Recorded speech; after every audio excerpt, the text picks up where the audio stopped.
ನೀವೇನು ನಮ್ಮ ಚಾನಲ್ಸ್ಗೆ ಸಬ್ಸ್ಕ್ರೈಬ್ ಆಗಿಲ್ಲ ಅಂದರೆ ಈ ಕೂಡಲೇ ಸಬ್ಸ್ಕ್ರೈಬ್ ಬಟನನ್ನು ಒತ್ತಿ, ಹಾಗೆ ಪಕ್ಕದಲ್ಲಿರೋ ಬೆಲ್ ಐಕಾನ್ನ ಕ್ಲಿಕ್ ಮಾಡಿ.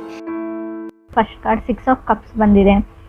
6 ಆಫ್ ಕಪ್ಸ್ನ ನೀವು ಓಲ್ಡ್ ಫ್ರೆಂಡ್ಸ್ನ ಮೀಟ್ ಆಗ್ಬೋದು ಅಂತ ಹೇಳ್ತೀವಿ, ಅಥವಾ ನಿಮ್ಮದು ಬ್ರೇಕಪ್ ಆಗಿದ್ರೆ ರೀಕನ್ಸಿಲೇಷನ್ ಕಾರ್ಡ್ ಅಂತ ಕರಿತೀವಿ. ಖಂಡಿತವಾಗ್ಲೂ ನಿಮ್ಮ ಎಕ್ಸ್ ಆಗಿರ್ಬೋದು ಅಥವಾ ನೀವು ನಿಮ್ಮ ಪಾರ್ಟ್ನರ್ ಆಗಿರ್ಬೋದು, ಕಮ್ಯುನಿಕೇಷನ್ ಇರುತ್ತೆ, ನೀವು ರೀಕನ್ಸಿಲ್ ಆಗ್ತೀರಾ, ಮತ್ತೆ ಪ್ಯಾಚಪ್ ಆಗುತ್ತೆ ಅಂತ ಕಾರ್ಡ್ ಹೇಳುತ್ತೆ. ಪಾಸ್ಟ್ ಲವ್ ಅಂತ ಹೇಳುತ್ತೆ.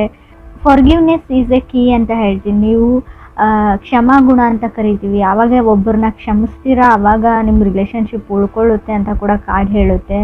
ಸೊ ಅಂಡರ್ಸ್ಟ್ಯಾಂಡಿಂಗ್ ಜಾಸ್ತಿ ಆಗುತ್ತೆ ಇಬ್ಬರ ಮಧ್ಯೆ ಅಂತ ಕೂಡ ಹೇಳುತ್ತೆ. ತುಂಬ ರಿಸರ್ವ್ಡ್ ಪರ್ಸನ್ ಅವರು, ಅವರಷ್ಟಕ್ಕೆ ಅವರೇ ಇರ್ತಾರೆ, ಕೆಲವು ವಿಷಯಗಳನ್ನ ಅವರಷ್ಟಕ್ಕೆ ಅವರೇ ಇಟ್ಕೊಂಡಿರ್ತಾರೆ, ಎಲ್ಲನೂ ನಿಮ್ಗೆ ಹೇಳಲ್ಲ ಅಂತ ಕಾರ್ಡ್ ಹೇಳುತ್ತೆ. ಅಥವಾ ಈ ಥರ ಶ್ಯೂರ್ ನೀವು ಕೂಡ ಇರ್ಬೋದು. ಸೆಕೆಂಡ್ ಕಾರ್ಡ್ ನನಗೆ ಮೂನ್ ಕಾರ್ಡ್ ಬಂದಿದೆ. ಮೂನ್ ಕಾರ್ಡ್ ನಾವು ಮೈಂಡ್ ಕಾರ್ಡ್ ಅಂತ ಕರಿತೀವಿ. ಕಾರ್ಡ್ ಆಫ್ ಈ ಮನಸ್ಸಿನ ಮಾತುಗಳನ್ನ ತುಂಬ ಒಳಗಡೆನೆ ಅದ್ಮಿಟ್ಕೊಂಡಿರೋದು ಅಂತ ಹೇಳ್ತೀವಿ. ತುಂಬ ವಿಷಯಗಳನ್ನ ಹೈಡ್ ಮಾಡೋದು ಅಂತ. ಸೊ ತುಂಬ ಕನ್ಫ್ಯೂಷನ್ಸ್ ಇರುತ್ತೆ ಈ ಮಂತ್ ನಿಮಗೆ. ಶ್ಯೂರ್ಗೆ ಇದನ್ನು ಮಾಡಲಾ, ಅದನ್ನು ಮಾಡಲಾ, ಇದನ್ನು ಮಾಡಿದರೆ ಚೆನ್ನಾಗಿರುತ್ತೆ. ಸೊ ಅಥವಾ ನಿಮ್ಮ ಪಾರ್ಟ್ನರ್ಗೆ ಅಥವಾ ನಿಮ್ಮ ಲವರ್ಗೆ ಇರ್ಬೋದು, ಮೆಸೇಜಸ್ನ ಟೈಪ್ ಮಾಡಿ ಕಳಿಸ್ದೇ ಇರ್ತೀರಾ, ಕಾಲ್ ಮಾಡಬೇಕು ಅಂತ ಅಂದ್ಕೊಳ್ತೀರಾ ಬಟ್ ಮಾಡಲ್ಲ. ಸೊ ಆ ಥರ ಕಾರ್ಡ್ ಅಂತ ಹೇಳ್ಬೋದು. ತುಂಬ ಓವರ್ ಥಿಂಕಿಂಗ್ ಮಾಡ್ತೀರಾ, ಅದನ್ನು ಬಿಡಿ. Third card queen of cups ಬಂದಿದೆ. ಮೇ ಬಿ ಅವ್ರ ಕಟಕ ಅಥವಾ ನಿಮ್ಮದೇ ರಾಶಿಯವ್ರು ಕೂಡ ಆಗಿರ್ಬೋದು, ನಿಮ್ಮ ಪಾರ್ಟ್ನರು ಅಥವಾ ಅದರ್ ಪರ್ಸನ್ನು. ಸೊ ಯಾವಾಗಲೂ ನಿಮ್ಮ ಬಗ್ಗೆನೇ ಅದರ್ ಪರ್ಸನ್ ಯೋಚನೆ ಮಾಡ್ತಾರೆ ಅಂತ ಕೂಡ ಕಾರ್ಡ್ ಹೇಳುತ್ತೆ ಕ್ವೀನ್ ಆಫ್ ಕಪ್ಸ್ ಬಂದಿರೋದ್ರಿಂದ. ಸೊ ಯಾಕೆ ನಾನು ಅಂದ್ಕೊಂಡಿರೋ ಥರ ಆಗ್ತಾಯಿಲ್ಲ, ಯಾಕೆ ಅವ್ರು ನಂಗೆ ಮೆಸೇಜ್ ಮಾಡ್ತಾಯಿಲ್ಲ, ಕಾಲ್ ಮಾಡ್ತಾಯಿಲ್ಲ ಅಂತ ನೀವು ಅಥವಾ ಅದರ್ ಪರ್ಸನ್ ಅಂದ್ಕೊಳ್ತಾ ಇರ್ಬೋದು. ಸೊ ಸಮಥಿಂಗ್ ಫ್ರಮ್ ಫಾಸ್ಟ್ ಅಂತ ಹೇಳ್ತೀವಿ. ಹಳೆಯದು ಕೆಲವು ಘಟನೆಗಳು, ಕೆಲವು ವಿಷಯಗಳು, ಹಾರ್ಟ್ಫುಲ್ ವರ್ಡ್ಸ್ ಬಗ್ಗೆ ಥಿಂಕ್ ಮಾಡ್ತಾ ಇರ್ಬೋದು. ಫೋರ್ತ್ ಕಾರ್ಡ್ ನನಗೆ 4 ಆಫ್ ಕಪ್ಸ್ ಬಂದಿದೆ. ಖಂಡಿತವಾಗ್ಲೂ ಆ ವ್ಯಕ್ತಿ ನಿಮ್ಮ ಹತ್ರಕ್ಕೆ ಬರ್ತಾರೆ ಅಂತ ಕೂಡ ಕಾರ್ಡ್ ಹೇಳುತ್ತೆ. ಪರ್ಸನ್ ಕಮ್ಸ್ ಟು ಯು ಅಂತ ಹೇಳುತ್ತೆ. ಅದಕ್ಕೇನೆಂದರೆ ನೀವು ಲಾ ಆಫ್ ಅಟ್ರಾಕ್ಷನ್ನ ಯೂಸ್ ಮಾಡಬೇಕು, ಮ್ಯಾನಿಫೆಸ್ಟ್ ಮಾಡಬೇಕು. ಆ ವ್ಯಕ್ತಿ ನಿಮಗೆ ಬೇಕಿದ್ದರೆ ಅವ್ರು ನಿಮ್ಮ ಹತ್ರ ಬರ್ತಾರೆ, ಮಾತಾಡಿದ್ದಾರೆ ಅಂತ ಅಂದ್ಕೊಳ್ಬೇಕು ನೀವು ಡೈಲಿ. ಕಮ್ಯುನಿಕೇಷನ್ ಇದೆ ಇಬ್ಬರ ಮಧ್ಯೆ ಅಂತ 4 ಆಫ್ ಕಪ್ಸ್ ಹೇಳ್ತಾ ಇದೆ. ಫಿಫ್ತ್ ಕಾರ್ಡ್ ನನಗೆ ಪೇಜ್ ಆಫ್ ವಾಂಡ್ಸ್ ಬಂದಿದೆ. ಕೆಲವ್ರದ್ದು ಇನ್ನೂ ಕೆಲವ್ರಿಗೆ ಎಂಗೇಜ್ಮೆಂಟ್ ಫಿಕ್ಸ್ ಆಗುತ್ತೆ, ಆಲ್ರೆಡಿ ಎಂಗೇಜ್ಡ್ ಆಗಿರ್ಬೋದು. ಕೆಲವ್ರಿಗೆ ಖಂಡಿತವಾಗ್ಲೂ ನೀವು ಸಿಂಗಲ್ ಇರಲ್ಲ, ಮದುವೆ ಫಿಕ್ಸ್ ಆಗುತ್ತೆ, ಎಂಗೇಜ್ಮೆಂಟ್ ಆಗುತ್ತೆ ಅಂತ ಕಾರ್ಡ್ ಹೇಳುತ್ತೆ. ಪೇಜ್ ಆಫ್ ವಾಂಡ್ಸ್ ಒಂದು ಫಂಕ್ಷನ್ನ, ಸೊ ಫ್ಯಾಮಿಲಿ ಟುಗೆದರ್ನೆಸ್ನ ರೀಪ್ರೆಸೆಂಟ್ ಮಾಡ್ತಾ ಇದೆ. ಅದು ನಿಮ್ಮದೇ ಸ್ಪೆಷಲ್ ಡೇ ಆಗಿರುತ್ತೆ ಅಂತ ಕಾರ್ಡ್ ಹೇಳ್ತಾ ಇದೆ. 6th ಕಾರ್ಡ್ ನನಗೆ 10 ಆಫ್ ಕಪ್ಸ್ ಬಂದಿದೆ. ರೀಕನ್ಸಿಲೇಷನ್ನ ನಾನು ಆಲ್ರೆಡಿ ಹೇಳಿದ್ದೀನಿ 6 ಆಫ್ ಕಪ್ಸ್ ಫಸ್ಟ್ ಕಾರ್ಡಲ್ಲಿ. 10 ಆಫ್ ಕಪ್ಸ್ ಕೂಡ ಅದನ್ನೇ ಹೇಳ್ತಾ ಇದೆ. ಸೊ ನೀವಿಬ್ಬರು ಒಟ್ಟಿಗೆ ಇರ್ತೀರಾ ಅಂತ ಕೂಡ ಹೇಳ್ಬೋದು. ವಂಡರ್ಫುಲ್ ಸ್ಟಾರ್ಟ್ ಅಂತ ಹೇಳ್ಬೋದು. ಬಟ್ ಏನು ಅಂದರೆ ಸ್ವಲ್ಪ ಪೇಷನ್ಸ್ ಮತ್ತು ಫರ್ಗಿವ್ನೆಸ್ ಎರಡೂ ಇರಬೇಕಾಗುತ್ತೆ. 7th ಕಾರ್ಡ್ ನನಗೆ ನೈಟ್ ಆಫ್ ವಾಂಡ್ಸ್ ಬಂದಿದೆ. ಕೆಲವರು ಸ್ವಲ್ಪ ಕೇರ್ಫುಲ್ ಆಗಿರಿ. ನಿಮ್ಮ ಲೈಫಲ್ಲಿ ಯಾರಾದರೂ ಹೊಸ ವ್ಯಕ್ತಿ ಬಂದರೆ, ಆಲ್ರೆಡಿ ಇದ್ದರೆ, ಬಿಕಾಸ್ ಆಫ್ ಬರೀ ಒಂದು ಫಿಸಿಕಲ್ ಕನೆಕ್ಷನ್ ಅಥವಾ ಇಂಟಿಮೆಸಿಗೋಸ್ಕರನೇ ನಿಮ್ಮ ಜೊತೆ ಕನೆಕ್ಟ್ ಆಗಿದ್ದಾರೆ. ಸೊ ಎಲ್ರಿಗೂ ಅನ್ವಯಿಸಲ್ಲ ಫ್ರೆಂಡ್ಸ್. ನೀವು ಅಬ್ಸರ್ವ್ ಮಾಡಿ ಫಸ್ಟು ಅವ್ರನ್ನ ನೋಟಿಸ್ ಮಾಡಿ, ಕಣ್ಣಾರೆ ನೋಡಿದ್ರು ಪ್ರಮಾಣಿಸಿ ನೋಡಬೇಕು ಅಂತ ಹೇಳ್ತೀವಿ. ಅದನ್ನೆಲ್ಲ ಮಾಡಿದ ಮೇಲೆ ಫೈನಲ್ ಒಂದು ಡಿಸಿಷನ್ಗೆ ಬನ್ನಿ ಅಷ್ಟೇ. ಸೊ ಟಾಕ್ಸಿಕ್ ರಿಲೇಷನ್ಶಿಪ್ ಹೇಳುತ್ತೆ, ಒಂದೇನೋ ಇಂಟಿಮೆಸಿ ಕನೆಕ್ಷನ್ಗೋಸ್ಕರ. 8th ಕಾರ್ಡ್ ನನಗೆ ಸ್ಟಾರ್ ಕಾರ್ಡ್ ಬಂದಿದೆ. ಸೊ ಕಮ್ಯುನಿಕೇಷನ್ ಆ್ಯಂಡ್ ಮೆಸೇಜಸ್ ಬರುತ್ತೆ. ನಿಮ್ಮ ಮೇಲ್ ಬಾಕ್ಸು ಅಥವಾ ನಿಮ್ಮ ಮೆಸೇಜಸ್ನ ಚೆಕ್ ಮಾಡ್ಕೊಂಡಿರಿ. ಕಾಲ್ ಕೂಡ ಬರ್ಬೋದು, ನೀವು ಮೆಸೇಜ್ ಕೂಡ ರಿಸೀವ್ ಮಾಡ್ತೀರಾ. ಬಿಗ್ ನ್ಯೂಸ್ ಅಂತ ಹೇಳುತ್ತೆ. ಇದು ಜಾಬ್ ಆಪರ್ಚುನಿಟಿ ಇರ್ಬೋದು ಅಥವಾ ನಿಮ್ಮ ಮ್ಯಾರೇಜ್ ಪ್ರಪೋಸಲ್ ಆಪರ್ಚುನಿಟಿ ಕೂಡ ಇದಾಗಿರ್ಬೋದು. 9th ಕಾರ್ಡ್ ನನಗೆ ಏಸ್ ಆಫ್ ಪೆಂಟಿಕಲ್ಸ್ ಬಂದಿದೆ. ಆಫರ್ಸ್ ಹೇಳ್ತೀನಿ. ಕೆಲವೊಂದು ವಿಷಯಗಳನ್ನ ಎಕ್ಸ್ಪೀರಿಯನ್ಸ್ ಮಾಡ್ತೀರಾ ನೀವು. ತುಂಬ ಡೌನ್ ವರ್ಕ್ ನಡಿಬೇಕಾಗುತ್ತೆ, ಒಂದು A to Z ವರ್ಗು ಅಂತ ಹೇಳ್ತೀವಿ. ಸೊ 0 to 100 ಕೆಲವು ವಿಷಯಗಳಿಗೆ ನೀವು ಸ್ಟಾರ್ಟಪ್ ಮಾಡ್ತೀರಾ, ಕೆಲವು ಕೆಲಸಗಳನ್ನ ಪ್ರಾರಂಭಿಸ್ತೀರಾ ಅಂತ ಏಸ್ ಆಫ್ ಪೆಂಟಿಕಲ್ಸ್ ಹೇಳ್ತಾ ಇದೆ. 10th ಕಾರ್ಡ್ ಡೆವಿಲ್ ಕಾರ್ಡ್ ಬಂದಿದೆ. ಟಾಕ್ಸಿಕ್ ರಿಲೇಷನ್ಶಿಪ್ ಅಂತ ಹೇಳ್ಬೋದು. Red flag. ಕೆಲವ್ರಿಗೆ ಕೆಲವೊಂದು ಆಫರ್ಸ್ ಬರುತ್ತೆ ಈ ಟೈಮಲ್ಲಿ. ಸೊ ಅವ್ರ ಬಗ್ಗೆ ತುಂಬ ಕೇರ್ಫುಲ್ಲಾಗಿ ನೀವು ವಿಚಾರಣೆ ಮಾಡಬೇಕು. ಡೆವಿಲ್ ಕಾರ್ಡ್ ಇರೋದ್ರಿಂದ ಅಷ್ಟೊಂದು ಒಳ್ಳೆ ವ್ಯಕ್ತಿ ಇರಲ್ಲ ಅವರು ಅಂತ ಕೂಡ ಹೇಳುತ್ತೆ ಆಫರ್ಸ್ ಬಂದರೆ. ಸೊ ಈ ಆಫರ್ಸ್ ಮೇ ಬಿ ಆಫರ್ಸ್ ಚೆನ್ನಾಗಿದೆ, ಬಟ್ ಅದಕ್ಕೆ ನೀವು ಅದರದ್ದೇ ಆದ ಬೆಲೆನ ತೆರಬೇಕಾಗುತ್ತೆ ಅಂತ ಹೇಳ್ತಾ ಇದೆ. ಮೋರ್ ಓವರ್ ಈ ಆಫರ್ಸ್ ನಿಮಗೆ ಯಾವ ಕಡೆಯಿಂದ ಬರುತ್ತೆ ಅಂದರೆ ನಿಮಗೆ ತುಂಬ ಹತ್ತಿರದ ರಿಲೇಟಿವ್ಸಿಂದ ತುಂಬ ಒಳ್ಳೆ ವ್ಯಕ್ತಿ ಕಡೆಯಿಂದನೇ ಅದು ಬರುತ್ತೆ. ಬಟ್ ಅವ್ರು ಯಾವ ಥರ ಇದ್ದಾರೆ ಅಂತ ಅವ್ರಿಗೂ ಗೊತ್ತಿರಲ್ಲ. ಸೊ ಬ್ಲೈಂಡ್ಲಿ ನೀವು ಯಾರನ್ನು ನಂಬೇಡಿ. ಆಲ್ರೆಡಿ ಕೆಲವರು ಹಳ್ಳಕ್ಕೆ ಬಿದ್ದಿರ್ಬೋದು ಅಂತ ಕೂಡ ಕಾರ್ಡ್ ಹೇಳುತ್ತೆ. ಇನ್ನೂ ಟೈಮ್ ಇದೆ, ಕೇರ್ಫುಲ್ ಆಗಿರಿ ಅಂತ ಹೇಳ್ತೀನಿ. 11th ಕಾರ್ಡ್ ನನಗೆ 5 ಆಫ್ ಸಾರ್ಡ್ಸ್ ಬಂದಿದೆ. ತುಂಬ ಸಿಟ್ಟು ಮಾಡ್ಕೊಳ್ತಾ ಇದ್ದೀರಾ. ಈಗೋ ಆ್ಯಂಡ್ ಫ್ರೈಡ್ ಇಶ್ಯೂಸ್ ಇದೆ ನಿಮಗೂ ಅಥವಾ ಅದರ್ ಪರ್ಸನ್ಗೂ. ನಾನು ಹೇಳಿದ್ದೇ ನಡಿಬೇಕು ಅಂತ ನೀವು, ಅಥವಾ ನಾನು ಹೇಳಿದ್ದೇ ನಡಿಬೇಕು ಅಂತ ಅದರ್ ಪರ್ಸನ್ನು.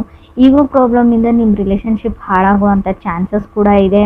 ಸೊ ಅದು ಕೂಡ ಕಾರ್ಡಲ್ಲಿ ಕ್ಲಿಯರಾಗಿ ಗೊತ್ತಾಗ್ತಾ ಇದೆ. ಏನೇ ಇಶ್ಯೂಸ್ ಇದ್ದರೂ, ಏನೇ ಬ್ರೇಕಪ್ ಆಗಿದ್ರು ಕೂಡ, ಸೊ ರೀಕನ್ಸಿಲೇಷನ್ ನಿಮ್ಮದು ನಡೆದ್ರೂ ಕೂಡ ಮತ್ತೆ ನೀವು ಸಪ್ರೇಷನ್ ಆಗುವಂಥ ಚಾನ್ಸಸ್ ಇದೆ. ಇಟ್ಸ್ ಲೈಕ್ ಎ ಸೈಕಲ್ ಇದ್ದಂಗೆ. ಫುಲ್ ದೂರ ಆಗಿಬಿಡ್ತೀರಿ ಅಂತ ಹೇಳಲ್ಲ, ಬಟ್ ಈ ಫೈಟ್ಸು ವಾರ್ಗೆ ಎಂಡ್ ಇರಲ್ಲ. ಯಾವಾಗ ನೀವು ಈಗೋ ಆ್ಯಂಡ್ ಫ್ರೈಡ್ ಬಿಡ್ತಿರೋ ಅಲ್ಲಿವರೆಗೂ ಯಾವುದೇ ರೀತಿಯಾದ ಯೂಸ್ ಇಲ್ಲ ಅಂತ ಅನಿಸುತ್ತೆ. ಎಷ್ಟೇ ರೀಡಿಂಗ್ಸ್ನ ನೋಡಿದರೂ ಕೂಡ ನೀವು ಕೆಲವೊಂದು ವಿಷಯಗಳಲ್ಲಿ ತಾಳ್ಮೆ ಕಳ್ಕೊಳ್ತೀರಾ. ಅದರ್ ಪರ್ಸನು ಕೂಡ ಹಾಗೇ ಇದ್ದಾರೆ. So mirror of each other ಅಂತ ಕರಿತೀವಿ. 12th ಕಾರ್ಡ್ ನನಗೆ 8 ಆಫ್ ಕಪ್ಸ್ ಬಂದಿದೆ. 13 ಕಾರ್ಡ್ ಲವರ್ಸ್ ಕಾರ್ಡ್ ಬಂದಿದೆ. ಎಷ್ಟೇ ಟೈಮ್ ಆದರೂ, ಎಷ್ಟೇ ಸರ್ತಿ ಜಗಳ ಆದರೂ, ಎಷ್ಟೇ ದೊಡ್ಡ ಮಟ್ಟದ ಜಗಳ ಆದರೂ ಕೂಡ ನೀವು ಮತ್ತೆ ಯು ಕಮ್ ಬ್ಯಾಕ್ ಟುಗೆದರ್ ಅಂತ ಕಾರ್ಡ್ ಹೇಳುತ್ತೆ ಕೆಲವರಿಗೆ. ಏನೇ ಆಗಿರಲಿ, ನೀವು ತುಂಬ ಎಕ್ಸ್ಪೀರಿಯನ್ಸ್ ಮಾಡಿರ್ಬೋದು ಇಲ್ಲಿವರೆಗೂ, ತುಂಬ ಸರ್ತಿ ಜಗಳ ಆಡಿರ್ಬೋದು, ತುಂಬ ತಿಂಗಳುಗಳ ಕಾಲ ದೂರ ಇರ್ಬೋದು, ತುಂಬ ವರ್ಷನೂ ದೂರ ಇದ್ದಿರ್ಬೋದು ಕೆಲವರು. ಮತ್ತೆ ವಾಪಸ್ ಅದೇ ಸೈಕಲ್ಗೆ ಬ್ಯಾಕ್ ಆಗ್ತೀರಾ, ಮತ್ತೆ ನೀವಿಬ್ಬರು ಸೇರ್ತೀರಾ, ಕೂಡ್ತೀರಾ ಅಂತ ಕೂಡ ಕಾರ್ಡ್ ಹೇಳ್ತಾ ಇದೆ. ಲವರ್ಸ್ ಕಾರ್ಡ್ ಇದೆ, ಕೆಲವ್ರಿಗೆ ಆಫರ್ಸ್ ಬರುತ್ತೆ ಖಂಡಿತವಾಗ್ಲೂ. ಬಟ್ ಡೆವಿಲ್ ಕಾರ್ಡ್ ಇರೋದ್ರಿಂದ ಕೆಲವ್ರಿಗೆ ರಾಂಗ್ ಆಫರ್ಸ್ ಬರುತ್ತೆ, ಮಿಸ್ ಆಪರ್ಚುನಿಟೀಸ್ ಆಗುವಂಥ ಚಾನ್ಸಸ್ ಇದೆ. Lovers card falling in love ಅಂತ ಹೇಳುತ್ತೆ. ಹೊಸ ವರ್ಷದಲ್ಲಿ ನಿಮಗೆ ಯಾರ ಮೇಲಾದರೂ ಸ್ಟ್ರಾಂಗ್ ಆಗಿ ಫೀಲಿಂಗ್ಸ್ ಡೆವಲಪ್ ಆಗೋ ಚಾನ್ಸಸ್ ಇದೆ. ಅಥವಾ ಕ್ರಾಸ್ ವಾಚರ್ಸ್ ಯಾರಾದರೂ ಇದ್ದರೆ, ಬೇರೆ ರಾಶಿಯವ್ರಿಗೂ ಹೇಳ್ತಾ ಇದೆ, ಅವ್ರ ಮೇಲೆ ಕ್ರಶೋ ಅಥವಾ ಲವ್ವೋ ಆಗುವಂಥ ಚಾನ್ಸಸ್ ಇದೆ. ಈ ಹಿಂದೆ ಇರೋ ಲವ್ನ ನೀವು 5 ಆಫ್ ಸಾರ್ಡ್ಸ್ ಮತ್ತು ಲವರ್ಸ್ ಕಾರ್ಡ್ ಇರೋದ್ರಿಂದ ಖಂಡಿತವಾಗ್ಲೂ ಎಕ್ಸ್ಪ್ರೆಸ್ ಮಾಡುವಷ್ಟು, ಸೊ ಪ್ರಪೋಸ್ ಮಾಡುವಷ್ಟು, ಹೇಳ್ಕೊಳ್ಳೋಷ್ಟು ಧೈರ್ಯ ಈ ವರ್ಷ ಬರುತ್ತೆ ಬೇರೆಯವ್ರಿಗೂ ಅಂತ ಅನಿಸುತ್ತೆ. ನಿಮ್ಗೆ ಯಾರಾದರೂ ಬಂದು ಪ್ರಪೋಸ್ ಮಾಡ್ಬೋದು, ಮೆಸೇಜ್ ಮಾಡ್ಬೋದು, ಸೊ ಕಾಲ್ ಮಾಡ್ಬೋದು ಅಂತ ಅನಿಸುತ್ತೆ. ಡೈರೆಕ್ಟಾಗಿ ಹೇಳಿಲ್ಲ ಅಂದರೆ ಮೆಸೇಜ್ ಆಫ್ ಲವ್ ಬರ್ಬೋದು ಸ್ಟಾರ್ ಕಾರ್ಡ್ ಇರೋದ್ರಿಂದ ನಾನು ಕೆಲವ್ರಿಗೆ ಆ್ಯಂಗ್ಸೈಟಿ ಕೂಡ ಹೇಳ್ತೀನಿ. ಸ್ಟಾರ್ ಕಾರ್ಡ್ ಯಾವ ಥರ ಅಂದರೆ ಚಂದ್ರನೋ ಅಥವಾ ಆಕಾಶನೋ ನೋಡ್ಕೊಂಡ್ಬಿಟ್ಟು ನನ್ನ ಲೈಫ್ ಈ ಥರ ಆಗಿದೆ, ಏನು ಮಾಡೋದು ಅಂತ ನೀವು ಯೂನಿವರ್ಸ್ಗೆ ನಿಮ್ಮ ದುಃಖನ ಹೇಳ್ಕೊಳ್ಳೋ ಪರಿಸ್ಥಿತಿ ಕೂಡ ನಿಮಗೆ ಬರ್ಬೋದು ಅಂತ ಕಾರ್ಡ್ ಹೇಳುತ್ತೆ. ಆಲ್ರೆಡಿ ಬಂದಿರ್ಬೋದು. ಏನು ಅಂದರೆ ನಾವು ಯಾವಾಗಲೂ ನೆಗೆಟಿವ್ ಆಗಿ ನನ್ನ ಲೈಫಲ್ಲಿ ನೆಗೆಟಿವೇ ಇದೆ, ಇದೇ ಥರ ಇದೆ ಅಂತ ಯೂನಿವರ್ಸ್ಗೆ ಹೇಳಿದರೆ ನಿಮ್ಗೆ ಅದೇ ಬೇಕು. ಇಟ್ಸ್ ಲೈಕ್ ನೀವು ಪ್ರೇಯರ್ ಮಾಡ್ಕೊಳ್ತಾ ಇದ್ದೀರಾ, ಇದೇ ಲೈಫ್ ಬೇಕು ಅಂತ. ರಾಂಗ್ ಮೆಸೇಜ್ ಹೋಗುತ್ತೆ ಅಂತ ನಾನು ತುಂಬ ಸರ್ತಿ ಹೇಳಿದ್ದೀನಿ. ನಿಮ್ಗೆ ಏನು ಬೇಕು, ಎಕ್ಸಾಕ್ಟಾಗಿ ಯಾವ ಖುಷಿ ಬೇಕು ಅದನ್ನು ಫೀಲ್ ಮಾಡಿಕೊಂಡು ಕೇಳ್ಕೊಳ್ಳಿ, ಖಂಡಿತ ಅದು ನಿಮ್ಗೆ ಸಿಗುತ್ತೆ ಅಂತ ನಾನು ಹೇಳ್ತೀನಿ. ತುಂಬ ಸರ್ತಿ ಯಾವಾಗಲೂ ನಾವು ನೆಗೆಟಿವ್ ಅಥವಾ ಓವರ್ ಥಿಂಕಿಂಗ್ ಮಾಡೋದ್ರಿಂದ ಯೂನಿವರ್ಸ್ಗೆ ಏನು ಅನಿಸುತ್ತೆ ಅಂದರೆ ನಿಮ್ಗೆ ಅದೇ ಬೇಕಾಗಿದೆ, so you need that life ಅಂತ ಅದಕ್ಕೆ ಅನಿಸ್ಬಿಡುತ್ತೆ. ಸೊ ಅದನ್ನೇ ಗ್ರ್ಯಾಂಟ್ ಮಾಡೋವಂಥ ಚಾನ್ಸಸ್ ಇದೆ. ಸೊ ಖಂಡಿತವಾಗ್ಲೂ ಯಾವಾಗಲೂ ಒಳ್ಳೆಯದನ್ನೇ ಯೋಚನೆ ಮಾಡಿ. ನಿಮ್ಗೆ ಏನು ಬೇಕು ಎಕ್ಸಾಕ್ಟಾಗಿ ಅದು ನಿಮ್ಗೆ ಸಿಕ್ಕಿದೆ ಅನ್ನೋ ಫೀಲಿಂಗಲ್ಲಿ ಇರಿ. ಎಷ್ಟೇ ದುಃಖ ಇರಲಿ, ಏನೇ ಆಗಿರಲಿ ಅದನ್ನು ಮರೆತು ಬಿಡಿ. ಸೊ ನಿಮಗೆ ಚೀಟ್ ಮಾಡೋ ಚಾನ್ಸಸ್ ಕೂಡ ಇದೆ. ಬರೋ ಆಫರ್ಸ್ ಬಗ್ಗೆ ಹುಷಾರಾಗಿರಿ. ಅದು ರಿಲೇಷನ್ಶಿಪ್ ವೈಸ್ ಅಂತ ಹೇಳಲ್ಲ, ದುಡ್ಡಿನ ವಿಚಾರಕ್ಕೂ, ರಿಯಲ್ ಎಸ್ಟೇಟ್ ವಿಚಾರಕ್ಕೂ ಯಾವುದೇ ರಿಸ್ಕನ್ನು ನೀವು ತಗೊಳ್ಳೇಬೇಡಿ ಅಂತ ಹೇಳ್ತೀನಿ. ಲವ್ ಲೈಫ್ ಇರಲಿ ಅಥವಾ ಜನರಲ್ ರೀಡಿಂಗ್ ಇರಲಿ, ಸೊ ಗಡಿಬಿಡಿಯಲ್ಲಿ ಯಾವುದೇ ಕಾಂಟ್ರಾಕ್ಟಿಗೆ, ಯಾವುದೇ ಪೇಪರ್ಸ್ಗೆ ಸೈನ್ ಹಾಕಬೇಡಿ, ಯಾವುದೇ ಪ್ರಾಪರ್ಟಿನೂ ತೊಗೊಳ್ಬೇಡಿ, ಯಾವುದೇ ಪ್ರಪೋಸಲ್ ಬಂದ್ರೂ ಕೂಡ ಅದನ್ನು ಫಿಕ್ಸ್ ಮಾಡಬೇಡಿ. ತಾಳ್ಮೆ ತುಂಬ ಇಂಪಾರ್ಟೆಂಟ್ ಅಂತ ಹೇಳ್ತೀನಿ. 8 ಆಫ್ ಕಪ್ಸ್ ಇರೋದ್ರಿಂದ ಯಾವುದೇ ಆಪರ್ಚುನಿಟಿ ನಿಮ್ಮ ಕೈಯಿಂದ ಜಾರು ಹೋಯಿತು ಅಂತ ಅನಿಸಿದ್ರು ಕೂಡ ಅದು ನಿಮಗೆ ಮೆಂಟ್ ಟು ಬಿ ಇದ್ದರೆ, ಅದು ನಿಮ್ಗೆ ಸಿಗಬೇಕು ಅಂತ ಇದ್ದರೆ ಖಂಡಿತ ಸಿಗುತ್ತೆ. ಸೊ ಸೈಕಲ್, ಒಬ್ಬ ವ್ಯಕ್ತಿ ನಿಮ್ಮಿಂದ ಇವಾಗ ದೂರ ಇದ್ದಾರೆ, ಬ್ರೇಕಪ್ ಆಗಿದೆ, ಸಪ್ರೇಟ್ ಆಗಿದ್ದೀರಾ ಅಂದರೆ ಸೊ ಕಮ್ಯುನಿಕೇಷನ್ಗೆ ಟ್ರೈ ಮಾಡಿ, ಮೆಸೇಜ್ ಮಾಡಿ, ಕಾಲ್ ಮಾಡಿ, ಮಾತಾಡೋಕ್ಕೆ ಟ್ರೈ ಮಾಡಿ. ಖಂಡಿತ ರೀಕನ್ಸಿಲೇಷನ್ ಇದೆ. ಆ ವ್ಯಕ್ತಿ ನಿಮ್ಮ ಜೊತೆ ಮತ್ತೆ ಬಂದು ಸೇರ್ತಾರೆ. ಯಾರೇ ಎಷ್ಟೇ ಅಡ್ಡಿಪಡಿಸಿದ್ರು, ದೂರ ಮಾಡೋಕ್ಕೆ ಟ್ರೈ ಮಾಡಿದ್ರು ಅಂತ ಕಾರ್ಡ್ ಹೇಳ್ತಾ ಇದೆ 100% ಆಗಿ.